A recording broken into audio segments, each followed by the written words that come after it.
Hey, what's up, y'all? I figured I would change things up a little bit on this channel and show you the vinyl collection of my favorite band, which you could probably guess by now, The Cure.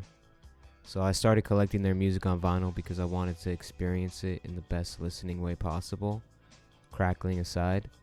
A lot of these are the German pressings because in my experience, they sound really good, and in some instances better than the UK pressings, but they're a lot cheaper, which I definitely appreciate. So let's check them out. So starting off, I don't have Three Imaginary Boys, but I do have Boys Don't Cry. The reason why I went with Boys Don't Cry and not Three Imaginary Boys is because it's pretty hard to get tracks such as Boys Don't Cry and Jumping Someone Else's Train on vinyl, especially this early of a pressing of those songs. This is the 1980 German pressing, so this one sounds really good. There's a clear dynamic between each instrument, and the drums are right in your face. The tom fills on 10:15 Saturday Night just blow me away each time I hear them. It's like the drums are in the room. That's the best way to put it. So this one doesn't have an inner sleeve. It's just a generic white sleeve. And you'll notice that the labels on these, this is basically how all the German pressings look. I'm looking at my monitor, by the way. It's just the generic band logo. So yeah, if you want the Three Imaginary Boys experience, but you also want the added singles, this is definitely the way to go in my opinion. So moving right along, I have 17 Seconds. This one is the German pressing as well. This one sounds really good too. There's a clarity between all the instruments. The kick is loud, the snare is loud.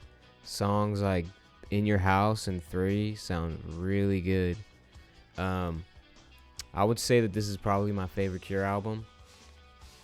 Just because of like the eerie songwriting, the bass lines, the chorus effect that Robert used with his JC120 amp. This one also has that same German plain label with the band text, glossy cover. Like I think all the German pressings have glossy covers, which is nice. It looks pretty pristine in my opinion. This next one is the latest one in the collection, their third album, Faith. This one is also the German pressing, and before owning this, I had never heard this album sound this good. It's super light and airy, but also hard hitting. The drums hit like previous pressings.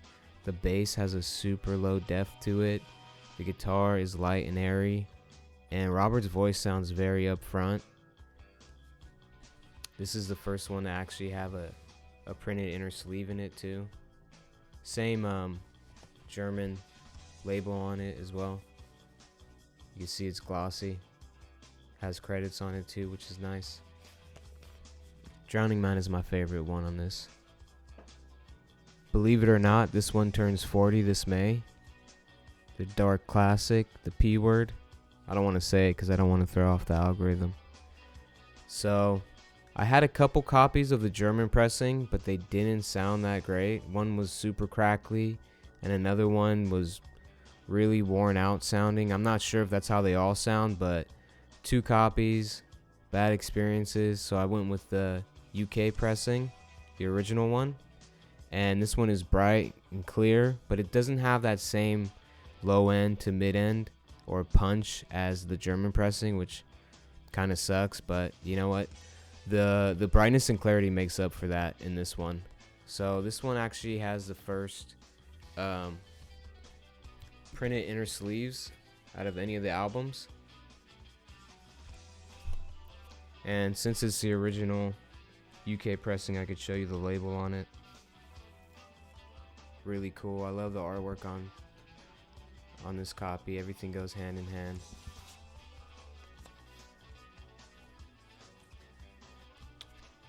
So happy 40th to this one. And this next one changed it all for them. The first single in the collection, Let's Go to Bed. This one is actually my favorite single art from them. Love the mysterious vibes from them. And you know, looking at this cover, and I can only imagine if you were a Cure fan before this came out, you were probably like, oh snap, another cool dark track. But if you were a Cure fan before this came out and you put this on the turntable, I would love to know what you thought, because I'd be so confused. Like, is this the Cure or someone playing tricks on me? So this one is actually the original 12-inch UK, and I really bought this one for Just One Kiss.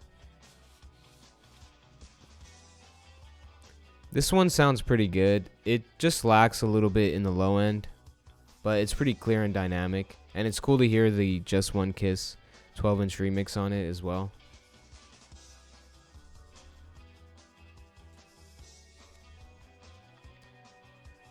This next one is actually the first vinyl I ever owned. Got this one when I was still in high school.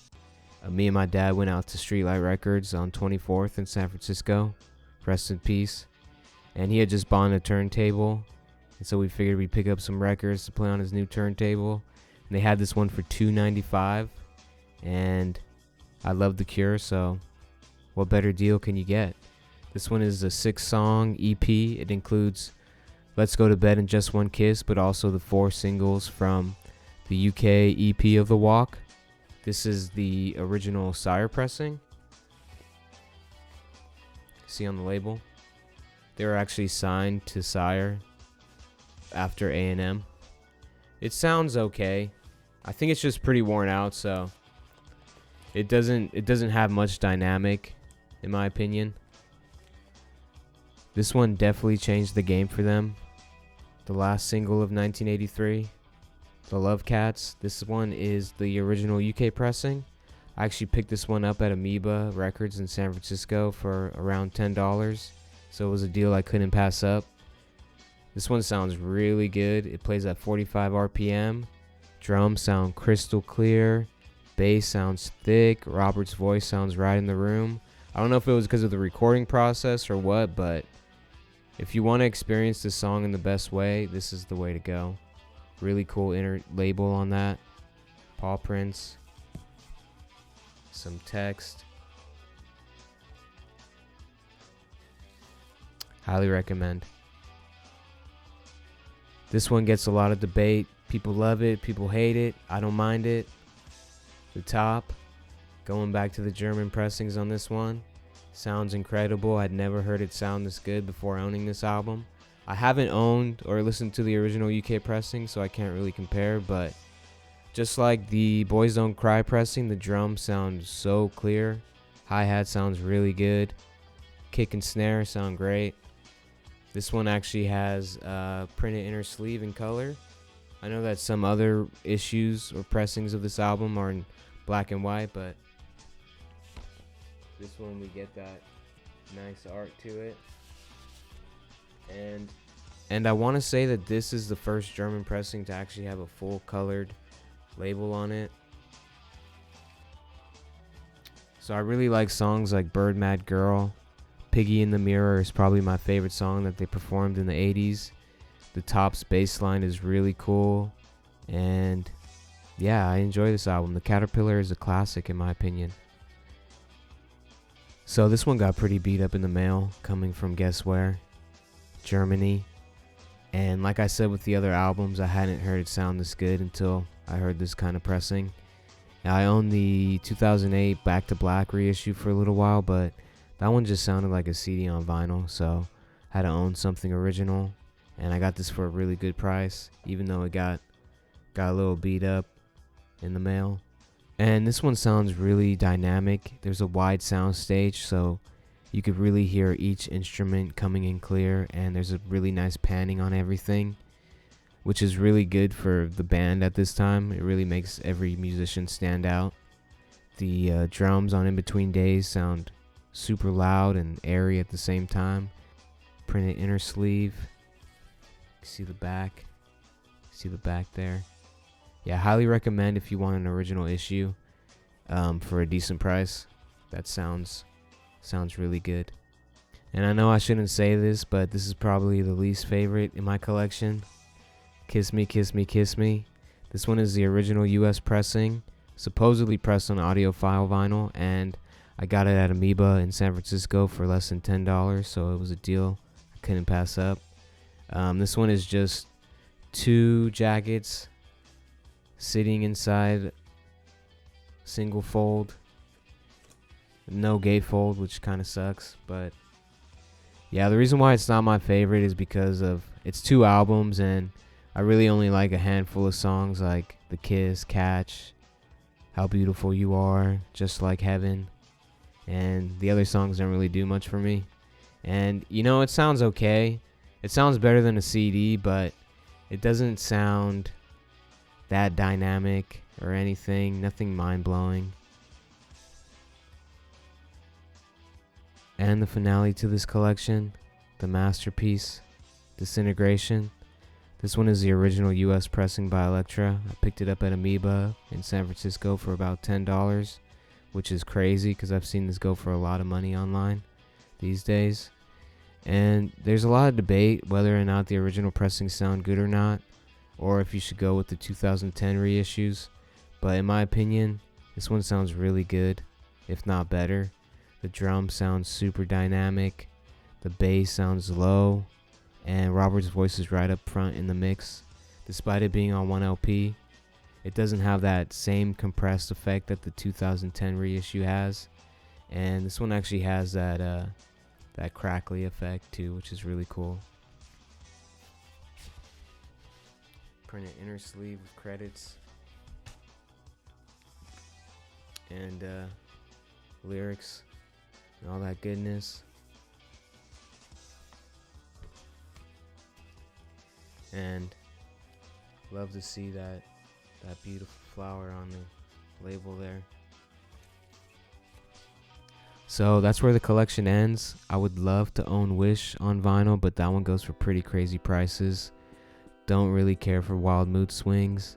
Blood Flowers also goes for a lot of money, and the same with The Cure and 413. I'll probably continue collecting 12 inches from here on out.